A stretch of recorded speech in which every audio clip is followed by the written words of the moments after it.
Imagine a dusty Ferrari sitting quietly in a museum for over 3 decades, not behind velvet ropes, not under spotlights, just parked there, forgotten by the world while millions walked past it. This wasn't some failed experiment. This was one of the greatest racing machines ever built, and today, that same forgotten Ferrari is worth $40 million.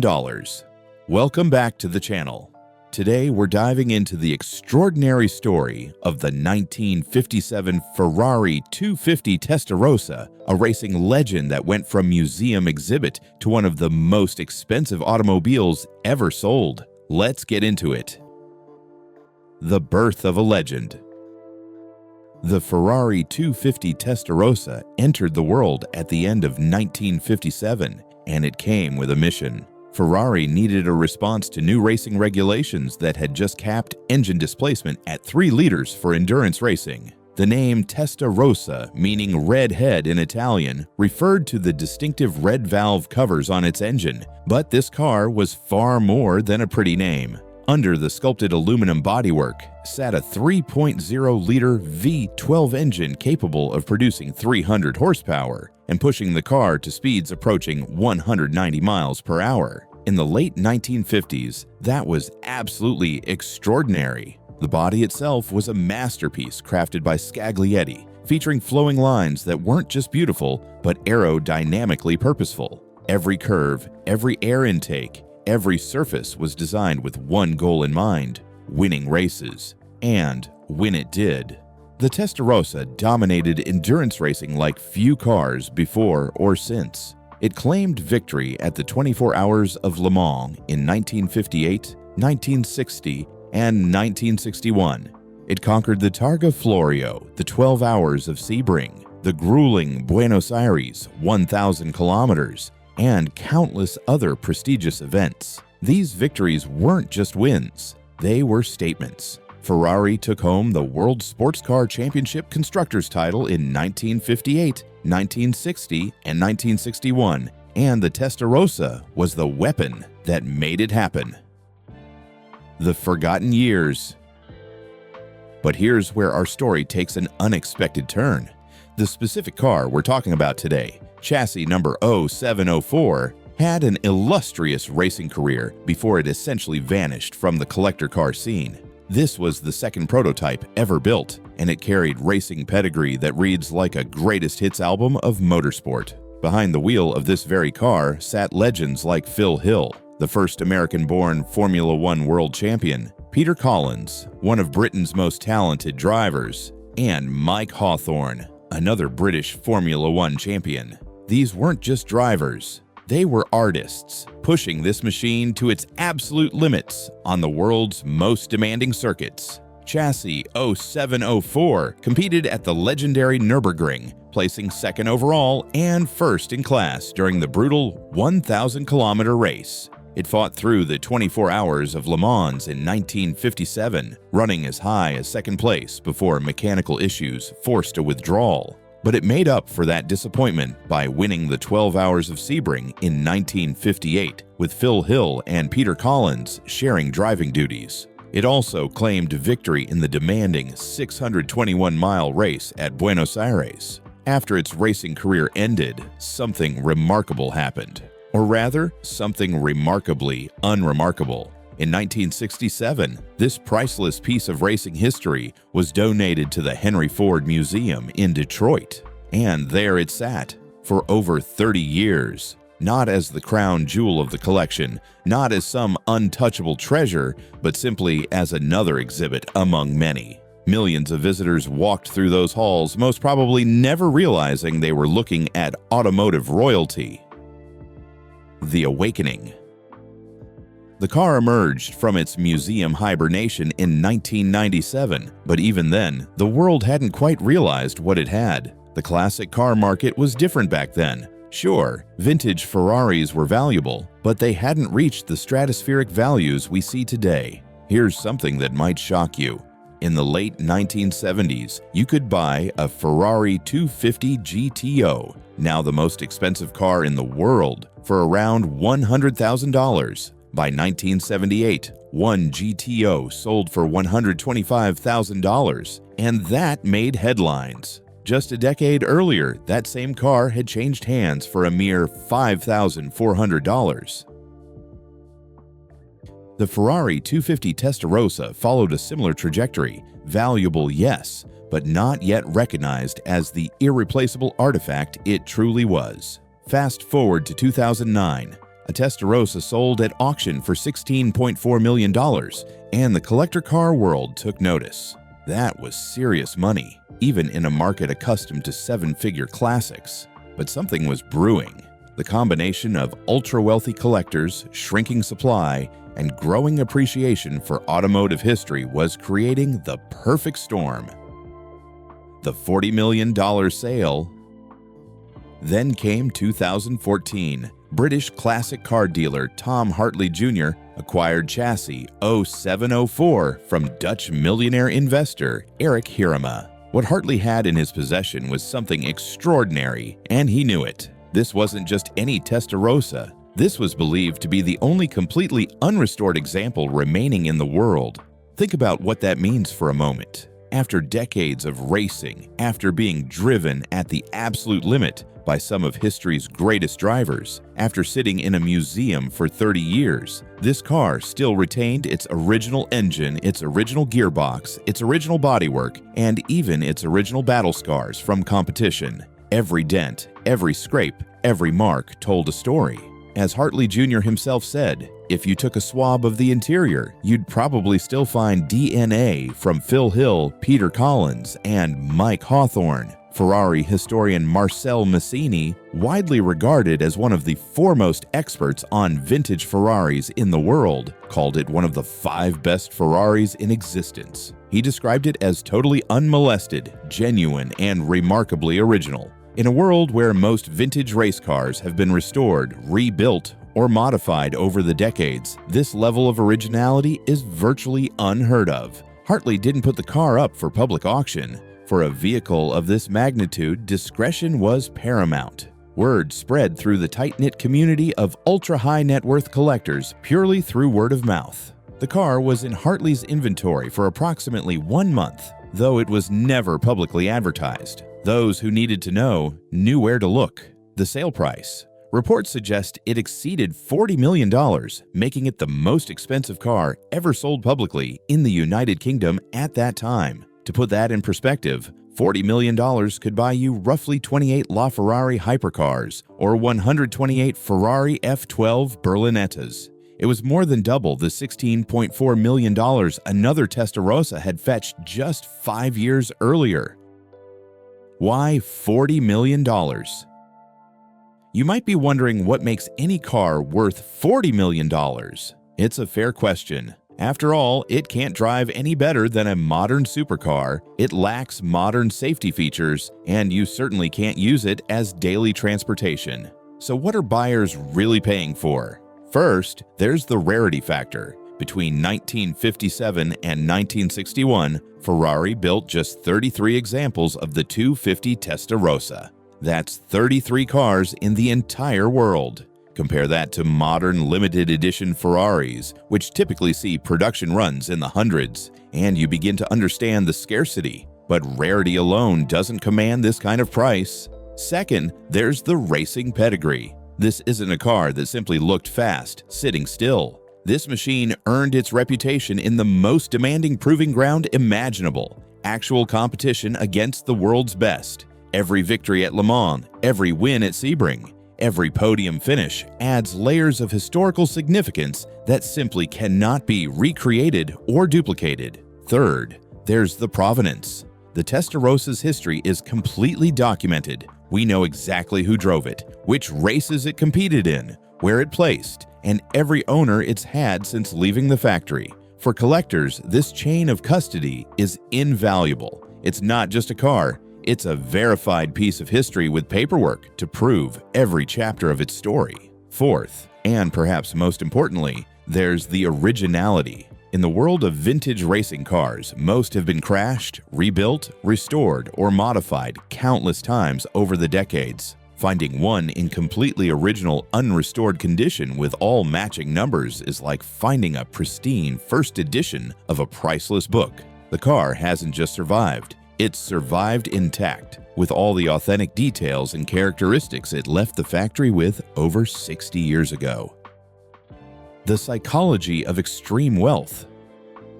To understand who pays $40 million for a car, we need to understand the mindset of extreme wealth. For the ultra-rich, this isn't about transportation. It's about owning a piece of history that nobody else can have. It's about the bragging rights of possessing one of the greatest racing machines ever built in its most authentic form. It's about joining an exclusive club so small that you could fit all Testa Rossa owners in a single room. But there's also the investment angle. High-end classic Ferraris have proven to be remarkably stable investments over the long term.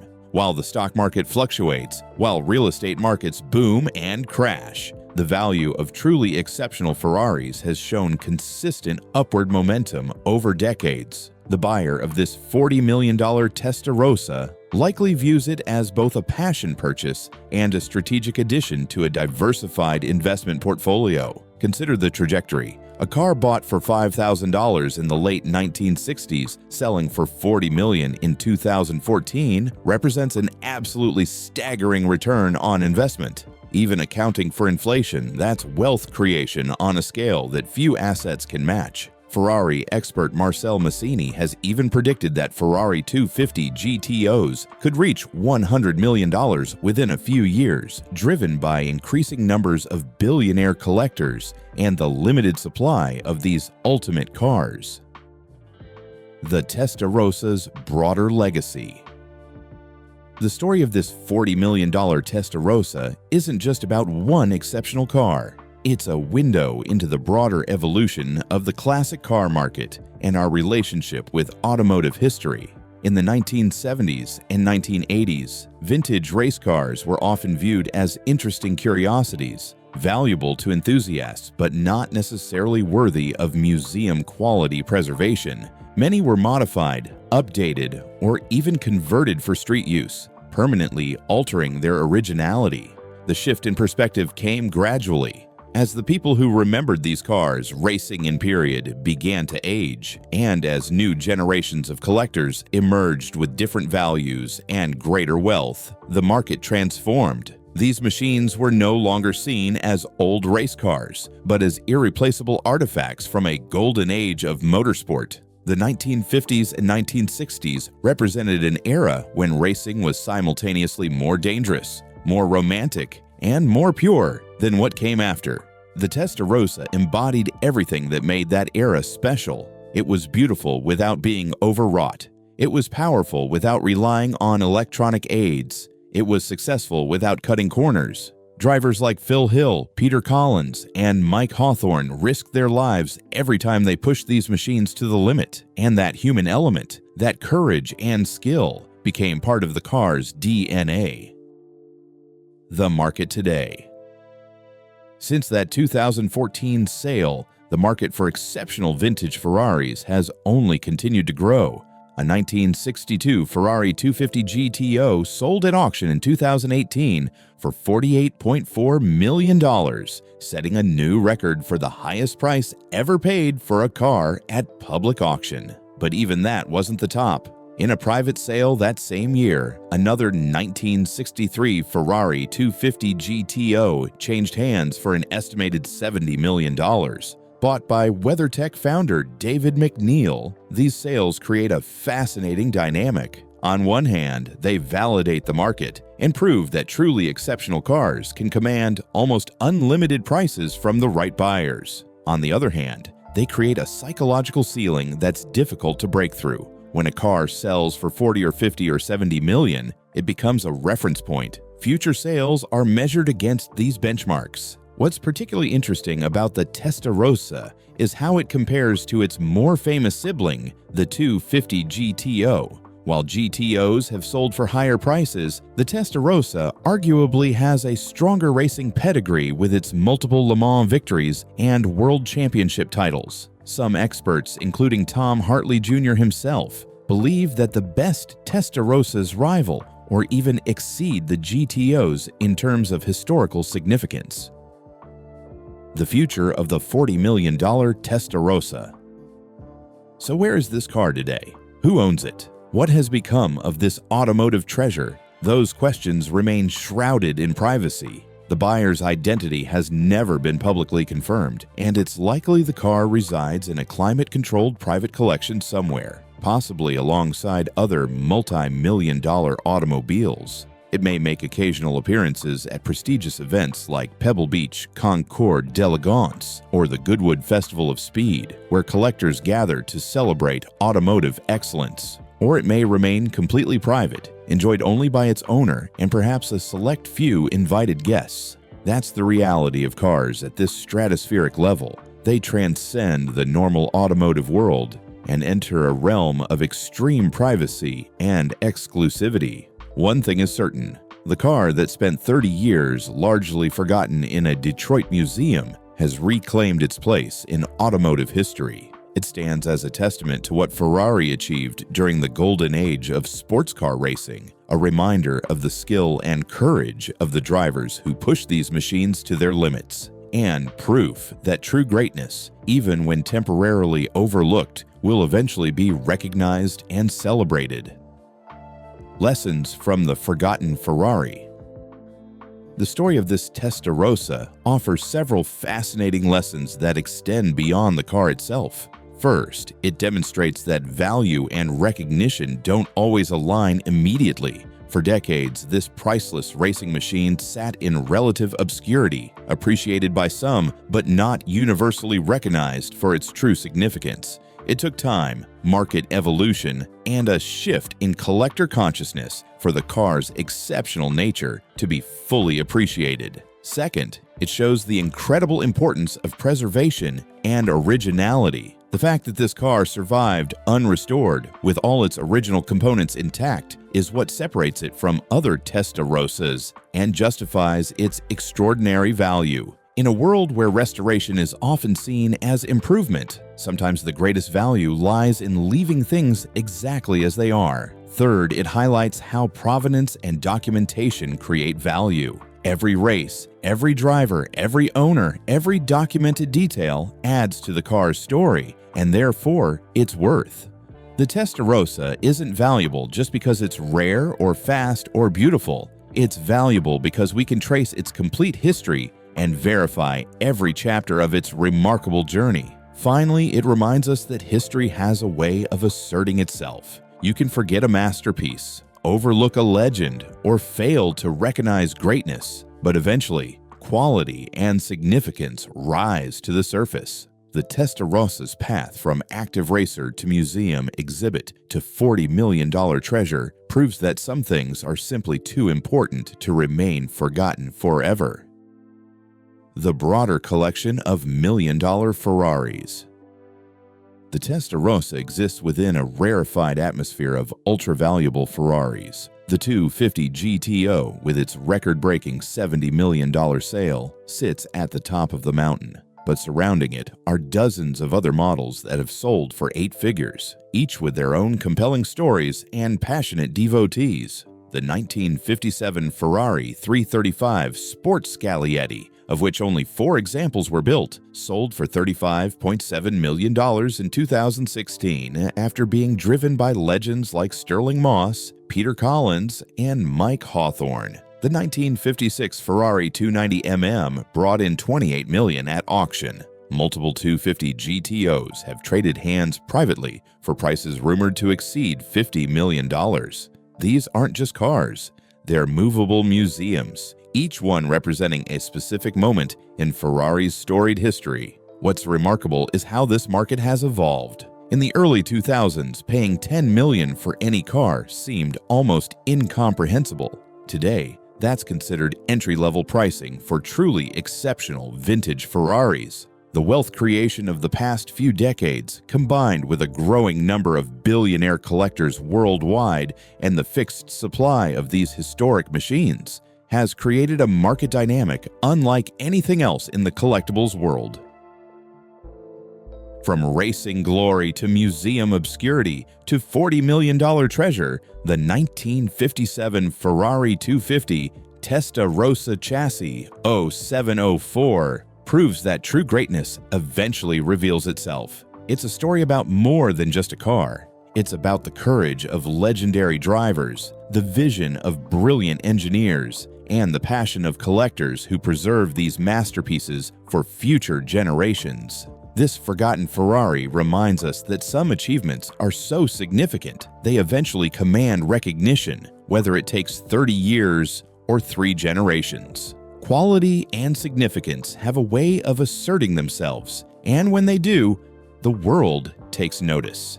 If you enjoyed this deep dive into one of the most extraordinary automobiles ever built, hit that subscribe button and turn on notifications for more incredible car stories. Drop a comment below. If you could own any vintage Ferrari regardless of price, which would you choose and why? Thanks for watching, and I'll see you in the next one.